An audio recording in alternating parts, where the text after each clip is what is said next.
সোমবার থেকে শুরু হচ্ছে ঈদুল আজহার সরকারি ছুটি। তবে এরই মধ্যে ঘরমুখো মানুষের ঈদ যাত্রা শুরু হয়ে গেছে। পরিবারকে আগে ভাগেই গ্রামের বাড়িতে পাঠানোয় ঢাকা চট্টগ্রাম মহাসড়কের নারায়ণগঞ্জ অংশে বেড়েছে যানবাহনের চাপ। ঈদের আগ মুহূর্তে গরুর ট্রাক আর হাটে লোকজনের আনাগোনায় যানজট আরও বাড়ার শঙ্কা। ঈদের ছুটি শুরু না হলেও ঝক্কি এড়াতে কর্মজীবী অনেকেই আগেভাগে পরিবারকে পাঠিয়ে দিচ্ছেন গ্রামের বাড়িতে। এরপরেও ঈদকে ঘিরে মহাসড়কে যানজটের শঙ্কা রয়েছে যাত্রী ও চালকদের মাঝে।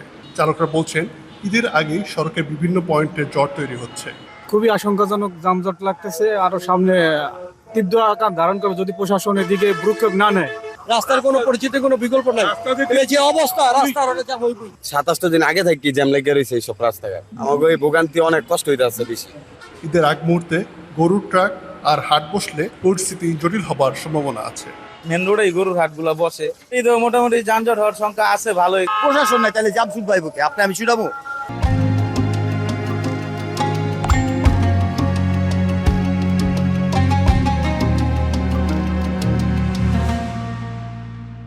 আমার আপনার কাজ না। তবে প্রশাসন বলছে, গত 3 বছরে ঈদের সময় ঢাকা চট্টগ্রাম মহাসড়কের নারায়ণগঞ্জ অংশে বড় ধরনের যানজট হয়নি। বাড়তি পুলিশ মোতায়েন, অবৈধ পার্কিং নিয়ন্ত্রণ এবং স্ট্যান্ড তদারকির মাধ্যমে এবারও মহাসড়ক সচল রাখা সম্ভব হবে। 4টা প্রজেক্টের কাজ অলরেডি চলছে।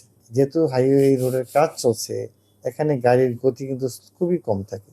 লম্বা টেইল বলি আমরা, যে লম্বা জ্যাম হয়ে যায়। আমাদের চ্যালেঞ্জ আছে, তবে আমরা তৎপর এবং আমাদের ডেভেলপমেন্ট আছে, আমাদের নিশ্চয় সমস্যা হবে না।